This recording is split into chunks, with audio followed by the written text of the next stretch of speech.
I'm told that I'm very photogenic. The cadaver is presented in two halves, with bisection level with the umbilicus. This might be the most brutal murder case you've ever heard of.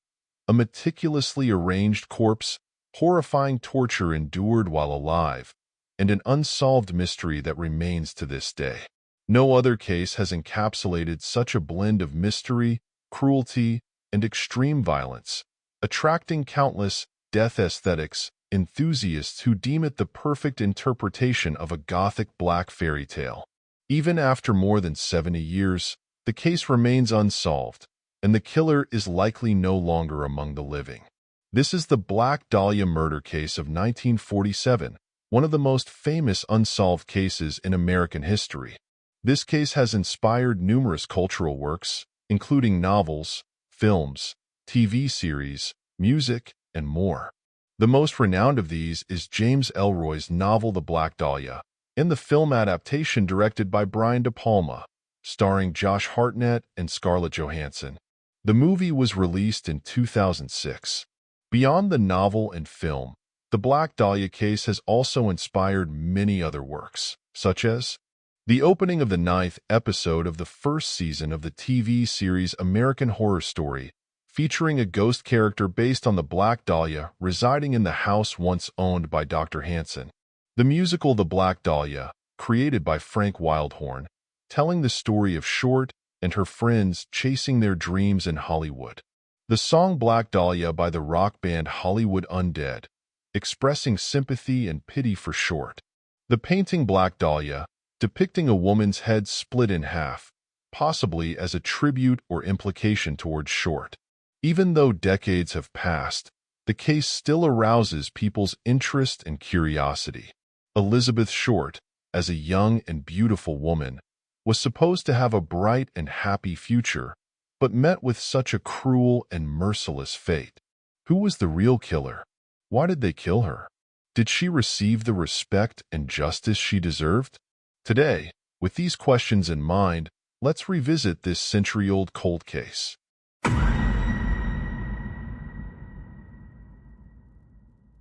On the morning of January 15, 1947, at around 10 a.m. in the residential area of Norton Avenue, 39th Street, Los Angeles, California, a housewife named Betty Berzinger was out with her 3-year-old daughter. As they walked past an overgrown vacant lot near Leimert Park, they saw a strange sight ahead. Lying on the dew-soaked grass beside the road was a pale, fragmented body. Betty's first thought was that a store had discarded a damaged mannequin. But as they got closer, they realized something was wrong. It wasn't a mannequin. It was a real person. Laid out before her was the corpse of a young woman, cut in half at the waist. The body was arranged in a bizarre pose. Face up, arms raised, elbows bent, legs straight and spread at an angle of more than 60 degrees. Anyone seeing this scene for the first time would likely feel that she had not been treated as a person but more like an object. Betty quickly covered her daughter's eyes, rushed to the nearest house, and called the police. The autopsy report revealed that the body was cut in half at the waist, and the corners of the mouth were slashed towards the ears, forming a Glasgow smile. There were multiple knife wounds on the breasts and thighs, legs spread almost 120 degrees, head with depressed fractures, numerous bruises on the face, and the mouth slashed open towards both sides, cutting through the lower jaw and muscles, with the wounds extending to the earlobes. The upper body had binding marks, multiple cigarette burns, and serrated cuts, with the right breast almost cut off. Several fingers were broken, and some nails were pulled out. There were binding marks on the ankles, suggesting the victim might have been hung upside down. Many organs, including the uterus, were missing, and it was possible the victim was cut open while alive. The body was drained of blood, cleaned inside and out with water, and even frozen. Detailed examination revealed the girl had swallowed feces before death, had cigarette burns, and had been hung upside down for a long time, enduring at least 36 hours of torture. Despite the clean and meticulous arrangement of the body, the victim's identity was quickly confirmed. an aspiring actress. In an era without DNA testing and computer databases, one of the few ways to identify a victim was through fingerprints. Fortunately, the victim had left her fingerprints from a previous minor arrest for underage drinking. Her name was Elizabeth Short.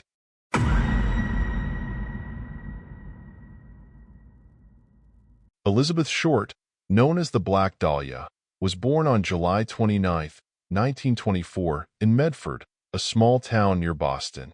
She was only 22 years old when she was murdered. Elizabeth's family was typical of the 1920s middle class. Her father, Cleo, had a respectable job building miniature golf courses, while her mother, Phoebe, was a hard-working housewife who managed the family strictly. Cleo and Phoebe had 5 daughters, with Elizabeth being the third. In 1929, America plunged into the Great Depression. Cleo lost his job and savings to the plummeting stock market, bankrupting the family. The following year, when Elizabeth was 6, Cleo drove away one day and never returned.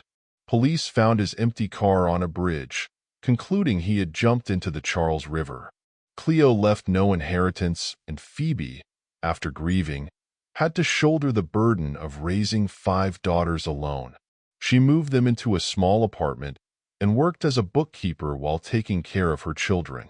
In 1940, Elizabeth dropped out of high school in her sophomore year. For the next 2 years, she spent summers in Medford with her family and winters in Florida.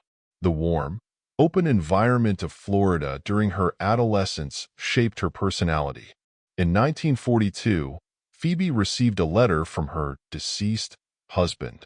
Cleo had faked his death to escape financial troubles and started a new life in California. After 12 years of raising the children alone, Phoebe angrily refused his request to return. Perhaps because of the warmer climate suitable for her health, Cleo sent Elizabeth some money and invited her to live with him in California. This letter marked a turning point in Elizabeth's life. In early 1943, 17-year-old Elizabeth went to Vallejo, California, to join her father, whom she hadn't seen since she was 6. However, they soon fell out, and after an argument, Elizabeth left and headed to Camp Cook near Santa Barbara. She found a job as a cashier at a retail store on the base. Her beauty made her popular among the soldiers, who called her Camp Cutie. As the base's dormitory area was under construction, Elizabeth had to find accommodations wherever she could. She moved into an apartment with a soldier who offered her a temporary place to stay.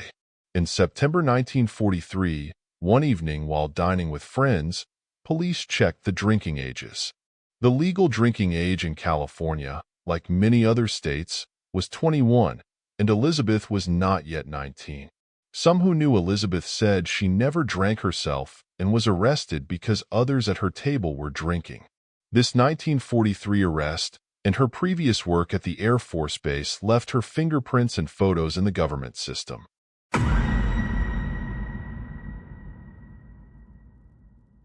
In September 1943, Elizabeth was sent back to Boston due to her drinking problem, but she couldn't stand the quiet little city and soon went to Miami. In September 1944, she met a handsome Air Force officer named Fickling, and the two fell deeply in love. However, since it was during World War II, Fickling had to go to Europe on a mission, and they parted ways. After New Year's 1945, Elizabeth met U.S. Air Force Major Gordon in Miami, which was the closest she ever got to a stable life. Major Gordon was handsome and genuinely cared for Elizabeth. Their sincere feelings for each other developed quickly, and both hoped for a future together. Unfortunately, soon after they met, Major Gordon was dispatched to Asia on a mission, and they had to part ways. Gordon was involved in a plane crash in India. During his recovery in India, he wrote to Elizabeth proposing marriage, and Elizabeth immediately accepted. She was full of hope, waiting for Gordon to return home and marry her. Sadly, fate played a cruel joke on Elizabeth. On August 10, 1945, just a week before Japan's surrender, Major Gordon's plane crashed again, and he died in the accident. After Gordon's death, Elizabeth lost what could have been a home, and her life lost its direction again.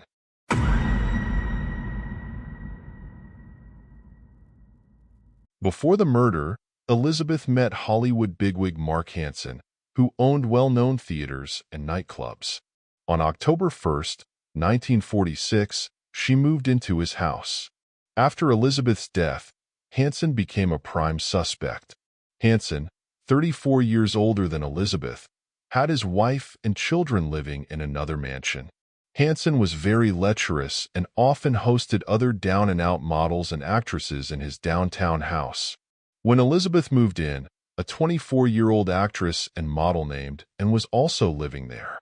Anne and Hansen were both of Danish descent. Reports generally believed Anne was Hansen's girlfriend, but Anne herself disagreed, saying her boyfriend was Leo, and because Leo knew Hansen, Hansen never made advances towards her. She also said Hansen tried to sleep with almost all the tenants he took in, and if he couldn't, he kicked them out. Elizabeth moved out in November because Hansen brought another girl home that night, leading to a fight between Elizabeth and the girl. Hansen intervened and told Elizabeth to move out the next day, and sympathized with Elizabeth's plight and found her an apartment, paying the first week's rent. Later, Elizabeth stayed with a private family for a while before heading to San Diego. In San Diego, Elizabeth was penniless and slept on theater chairs at night until Dorothy, a clerk at the theater's concession stand, discovered her. Elizabeth told Dorothy that she came to San Diego because there was an actor strike in Los Angeles, making it hard to find work. On January 8, 1947, a man Elizabeth knew received a letter from her saying she had gone to Chicago to try and become a fashion model. This was the last letter she ever wrote. On January 9th, a salesman named Robert Manley drove her to the bus station for a bus to Chicago. This was the last time Elizabeth was seen alive. She said she was going to Chicago to see her sister, but no one knows if she ever boarded that bus. No one heard from her again until 5 days later when her body was found in a horrifying state on a public lawn by the roadside.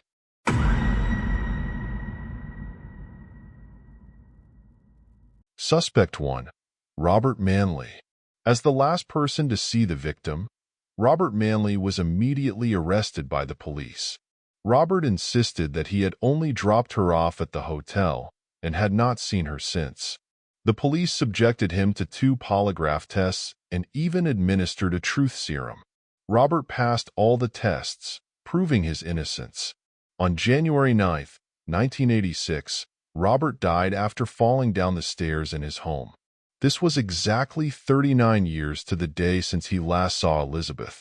While this may be a mere coincidence, the exact match in dates inevitably leads to some speculation.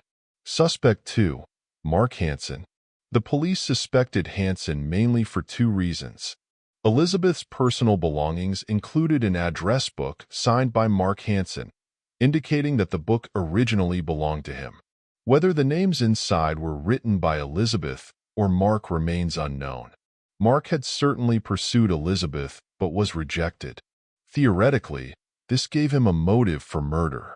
Mark was a wealthy businessman with extensive connections and resources, making it easy for him to know doctors. Therefore, he not only had the motive, but also the means to kill Elizabeth in such a manner.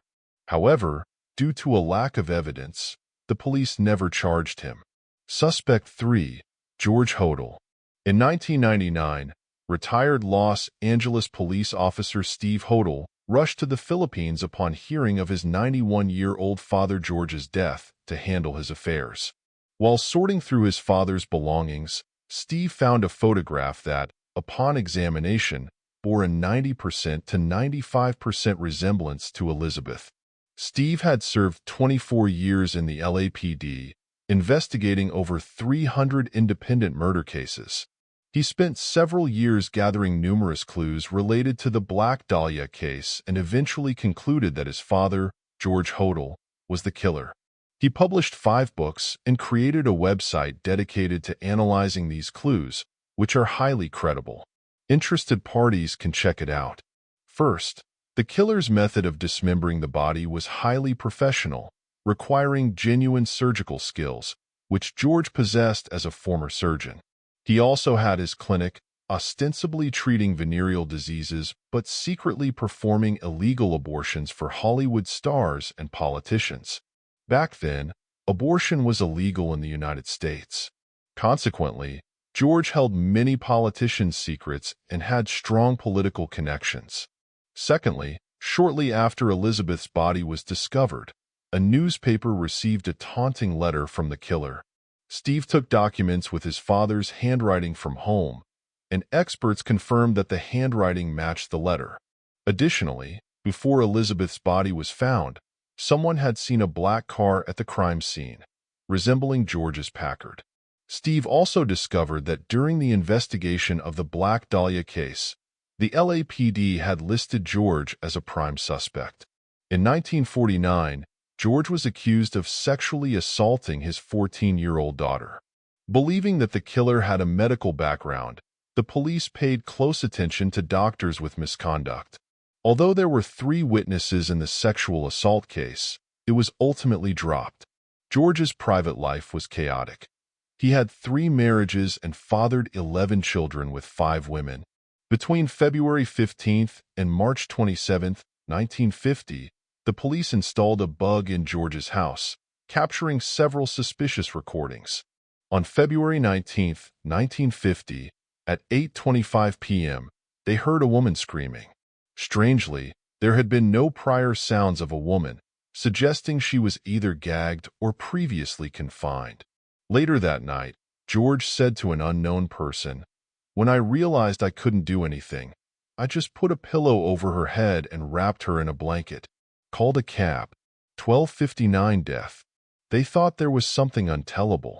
Anyway, they now have to figure it out themselves. Killed her." 2 other recordings were also suspicious. Supposing I did kill the Black Dahlia. They couldn't prove it now. They can't talk to my secretary anymore because she is dead.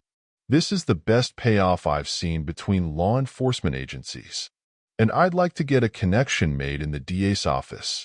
However, just as the police were about to charge George, he fled to the Philippines, and many pieces of evidence related to the Black Dahlia case disappeared inexplicably. The police could not explain how the evidence was lost. In July 2018, Sandy Nichols of Indiana, USA, discovered a 3-page letter written by her grandfather, W. Glenn Martin, while sorting through her mother's belongings. Martin was an undercover agent for the LAPD, tasked with exposing corrupt officers. Fearing for his daughter's safety due to his job, he wrote the letter. It stated that if his daughter were harmed, the letter would be made public. The letter mentioned knowing a person named G.H., who killed the Black Dahlia and another woman.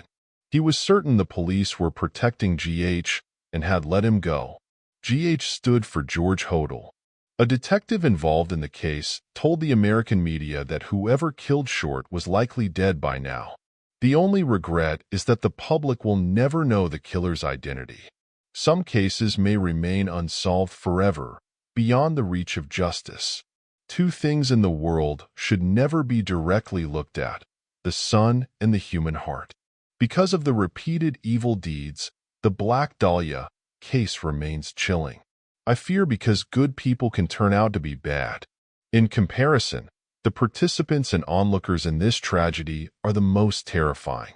Society continually tells stories of ambition, madness, passion, deceit, and desire. Stay tuned for the next story.